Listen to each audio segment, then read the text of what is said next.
Hi students, myself Satish Kumar Konagala, Assistant Professor, School of Pharmaceutical Sciences, Vignan Foundation for Science, Technology and Research, Guntur. In this video, I would like to discuss about the chemistry of anti-anginal drugs. The anti-anginal drugs are nothing but the drugs which are used for treatment of angina. Angina is nothing but the condition in which there is a reduction in blood flow to the heart walls or myocardium. Thereby there is a pain is developed and that pain is radiated from the chest through the shoulder, neck and also to the jaw. So that means a severe pain or a squeezing like feeling is happened in the heart. The pain is unbearable and we can feel like squeezing, breathless, heaviness or fullness of the chest. In our daily life, we heard about the mild chest pain or mild heart attacks are happen to some other persons or and our relatives and our relatives. So that means, so it is not the heart attack, but there is a mild chest pain is happened. When that chest pain occurs, the patient feels like there is a heaviness in the chest, squeezing and breathlessness, and this type of feelings are observed in that type of patients. And when it is not treated, so that may lead to the heart attacks. And it is also a different types of angina pectoris are there. The mild one is the stable and severe one is the unstable angina pectoris. And as a pharmacy person or as a pharmacy graduate, you have to know so what type of precautions have to be taken when this type of situations are occurred. If you don't know the what type of precautions or what type of medication is given to the patients which are developing this type of condition, so we are worthless at that situation. So thereby, as a pharmacy person, as a pharmacist, we should know so what type of precautions or what type of first aid is given to that angina patients. So for that, this video is very much useful to learn about the conditions and characteristics of different types of angina pectoris. So what type of drugs are most effectively used without any side effects, and that will be discussed in this video. Angina is the type of chest pain which is caused by the reduced blood flow to the heart and is also caused by the imbalance between oxygen delivery and myocardial oxygen demand. So that means angina is produced by the reduced blood flow to the heart. The coronary arteries which carries the blood to the heart valves or heart muscle. So like myocardium. So when there is a reduced blood flow through these coronary arteries to the myocardium, that may lead to the insufficient oxygen supply to the myocardium. Thereby the functioning of the myocardium is decreased. So thereby there is a chest pain is caused. So that is nothing but the angina. So the angina is nothing but a condition at which the reduced blood supply to the myocardium by the coronary arteries. And so it may also consisting of, or it may happen when there is a imbalance between the oxygen delivery to the myocardium and the myocardial oxygen demand. So that is also we can say as the development of angina. And angina is a symptom of coronary artery disease. So here the coronary artery disease is nothing but there is a development of plaque in the arteries. Angina is usually due to the obstruction of or spasms which are present in the coronary arteries. Angina is usually develops due to the obstruction or spasm which is present in the coronary arteries. And other causes of angina development includes anemia, abnormal heart rhythms and heart failure. The main mechanism of coronary artery obstruction is nothing but the atherosclerosis, which is a part of coronary artery disease. This angina is generally called as angina pectoris.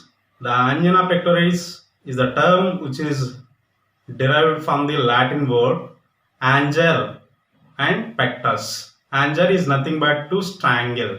So that is nothing but breathless.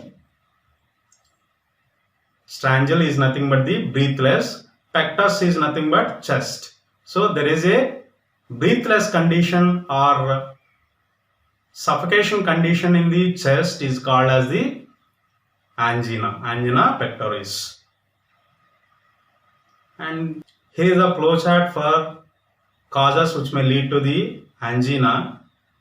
The causes includes vasospasm, fixed stenosis, thrombus. These three types of causes leads to the decreased coronary blood flow. And other causes like increased heart rate, heart contractility, and increased afterload, increased preload leads to increased oxygen consumption by the myocardium. And these two situations may lead to the development of angina or chest pain. I repeat that when there is a vasospasm, fixed stenosis, thrombus, these type of causes may lead to the decreased coronary blood flow to the myocardium. And when there is a increased heart rate, contractility, afterload, preload, these type of conditions may lead to the increased oxygen consumption by the myocardium. So these two situations may lead to development of chest pain.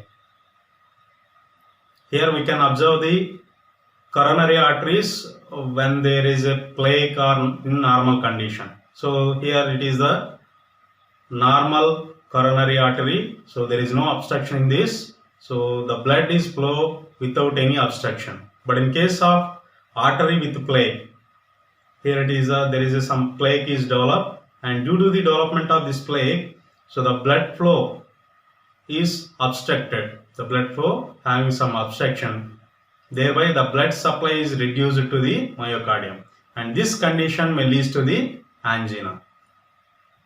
Here we can differentiate the coronary artery disease, angina and heart attack.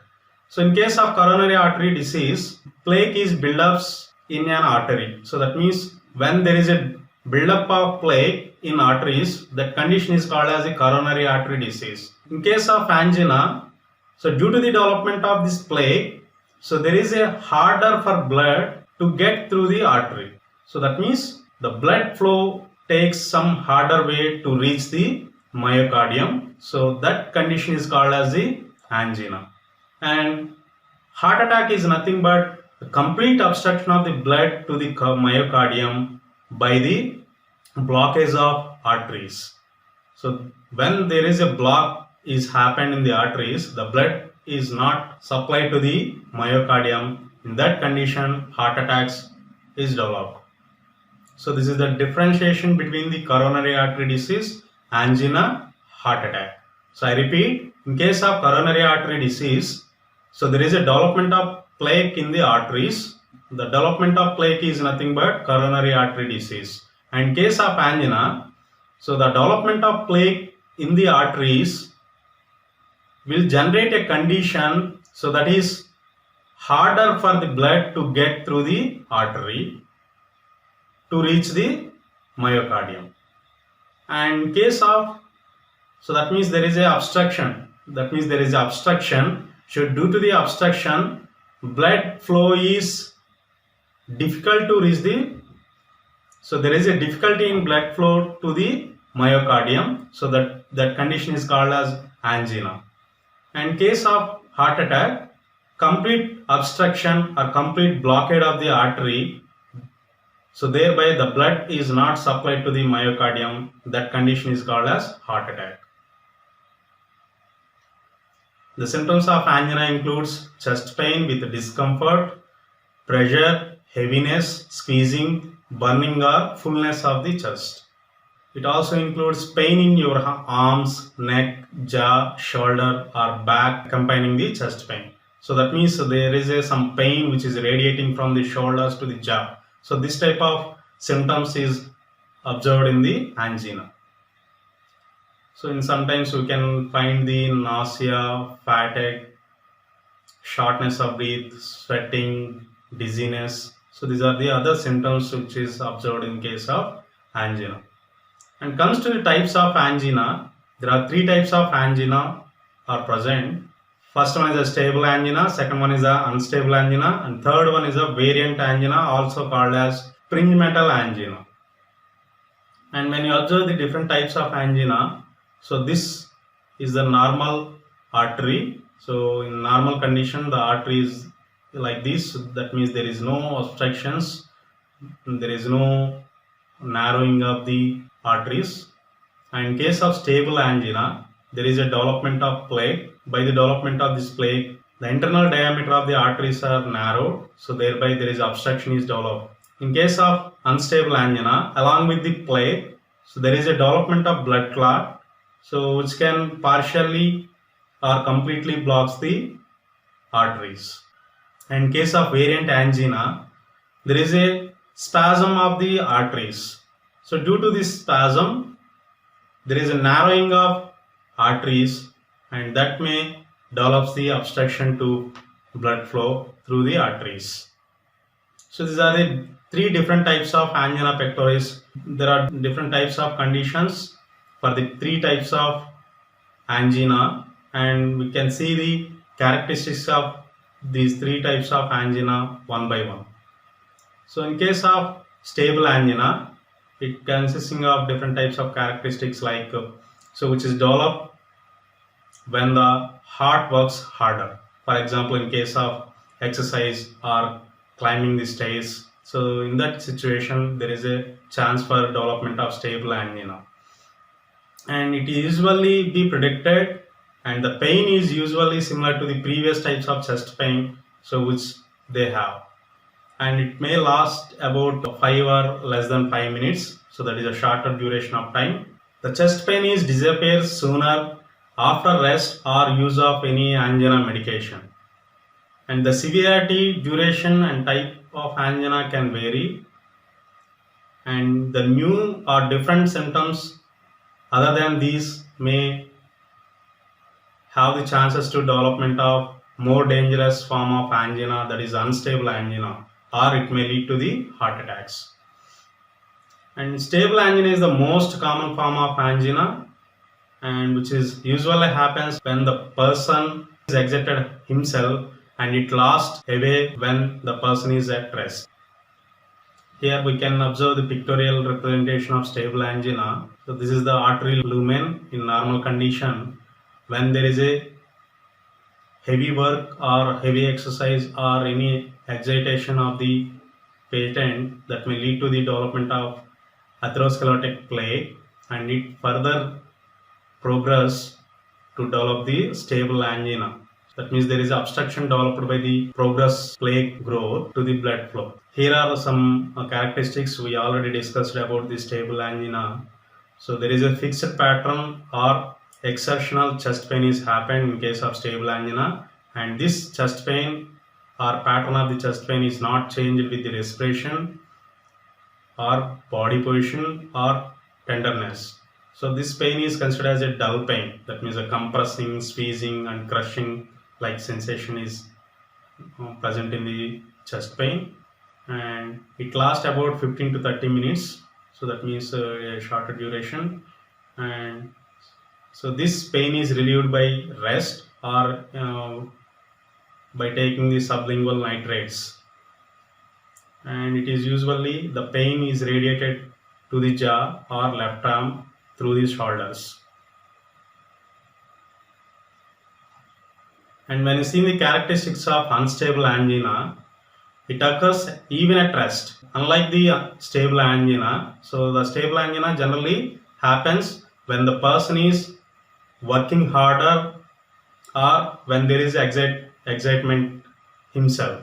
But in case of unstable angina, this will occurs even at rest, and it is usually different pattern of the chest pain, and it is unexpected, and it is more severe than the stable angina chest pain.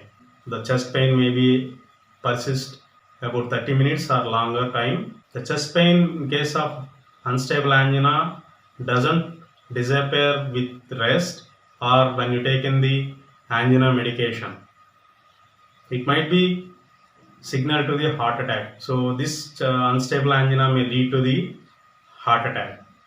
And here is the some pictorial representation of unstable angina.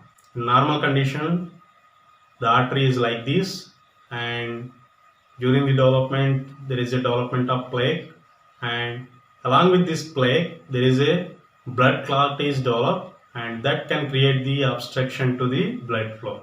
So this type of angina are called as unstable angina, which is having the symptoms like the squeezing sensation around the chest, heavy feeling on the chest, choking, sweating, irregular heartbeat, anxiety, suffocating sensation, severe indigestion and burning, pain radiating to arms, neck and jaw, difficulty breathing.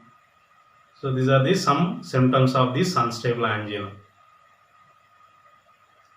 And there is another type of angina that is called as variant angina or Prinzmetal's angina, and this type of angina is the rare, and it is caused by the spasm in the heart arteries. So that means there is a spasm. So there, that is nothing but the narrowing of arteries. So that narrowing temporarily reduce the blood flow to the myocardium. So this type of angina is called as variant angina, and which is usually happen during the rest, and it is often severe, may be relieved by the angina medication. So which is maybe relieved by the angina medication. So when you observe this picture, the artery spasm is there, so that by coronary artery, so which can supply the blood to the myocardium, and these arteries are subjected to spasm, so thereby there is a obstruction or narrowing of the coronary arteries, thereby the blood flow to this myocardium is obstructed. So that may lead to the development of variant angina.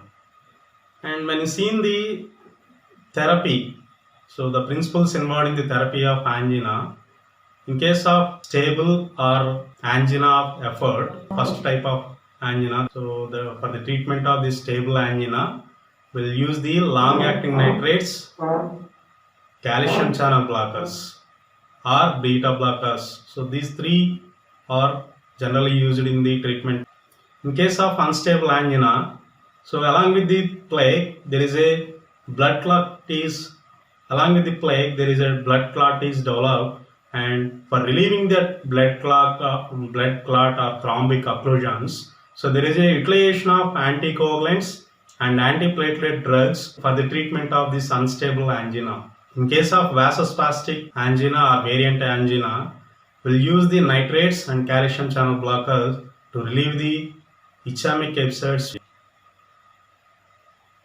These are the different types of drugs which are used in the treatment of angina. Includes the vasodilators, that includes nitrates and calcium blockers, and other one is the cardiac depressants, which includes the calcium channel blockers and beta blockers.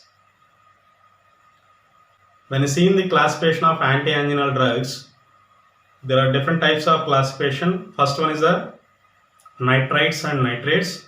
Nitrates includes nitroglycerin, pentaerythritol tetranitrate, isosorbide dinitrate, erythritol tetranitrate.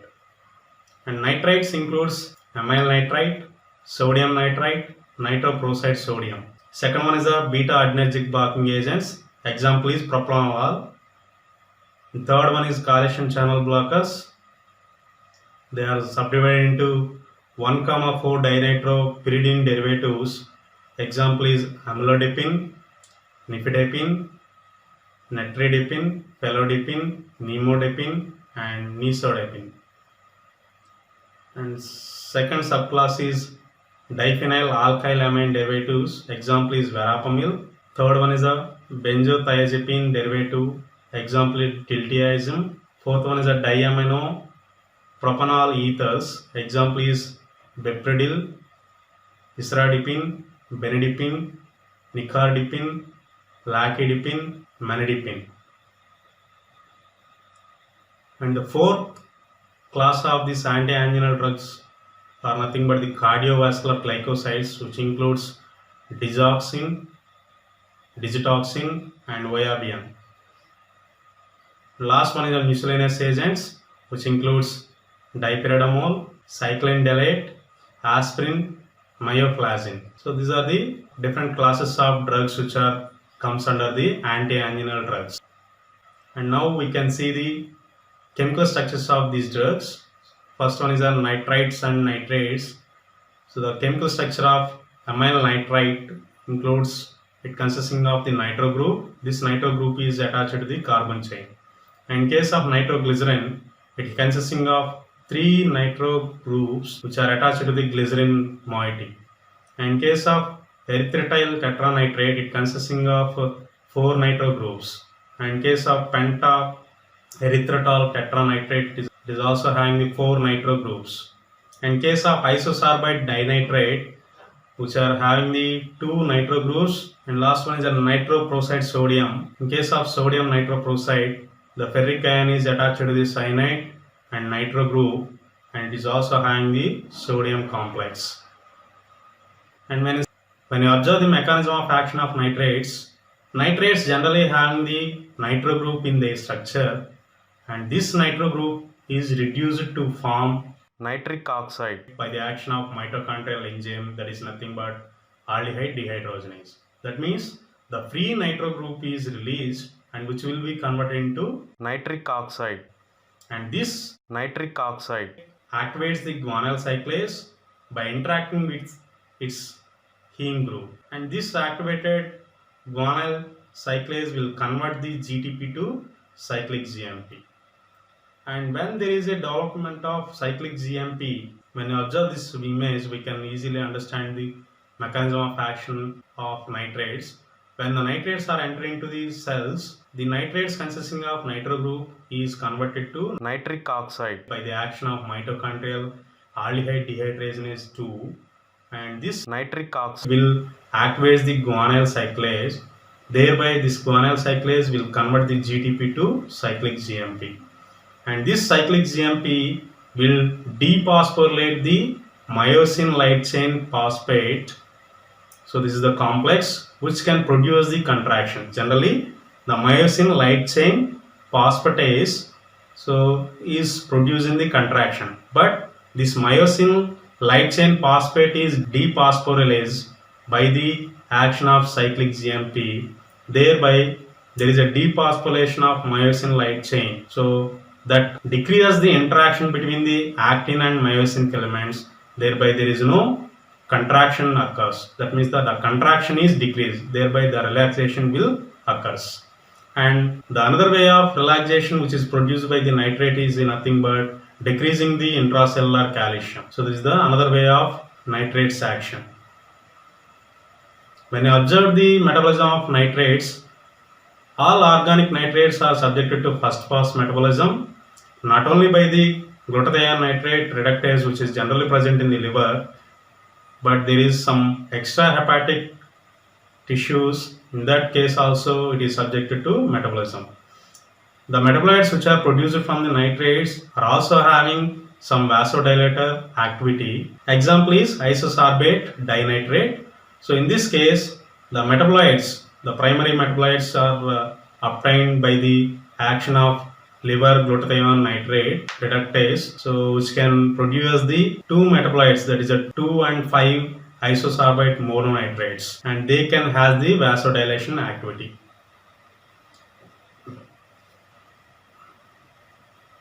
And second class of anti-anginal drugs are nothing but beta-adrenergic blocking agents. Example is propranolol.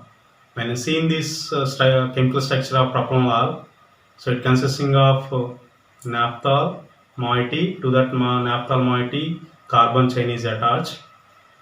When you observe the mechanism of action of these beta-adrenergic blocking agents, these beta-adrenergic blocking agents will suppress the activation of the heart. Thereby it reduces the heart rate and heart contractility or cardiac contractility. So in that case, the oxygen demand by this heart muscle is decreased. That means the angina condition is nothing but reduced blood flow, that means a reduced oxygen supply, and this will be balanced by the decreasing oxygen demand by the action of beta adrenergic blocker. So in this way, which will balance as the oxygen demand and oxygen supply. When you observe the structural activity relationship of this beta adrenergic blocking agents, that is nothing but the propranolol. The hydroxyl group which is present in the chemical structure of propranolol is essential for formation of hydrogen bonding when it is bind to the beta 1 receptors. And the secondary amine group is essential for ionic bonding, and the branching and extension of the carbon chain is beneficial for fitting into the hydrophobic pocket of receptor, there is a beta 1 receptor. So that means the hydroxyl group is required to form the hydrogen bonding, and secondary amine group is essential for formation of the ionic bonding and the branching or elongation of the carbon chain. So in this part, so which is beneficial for fitting these drugs into the hydrophobic pocket of the receptor.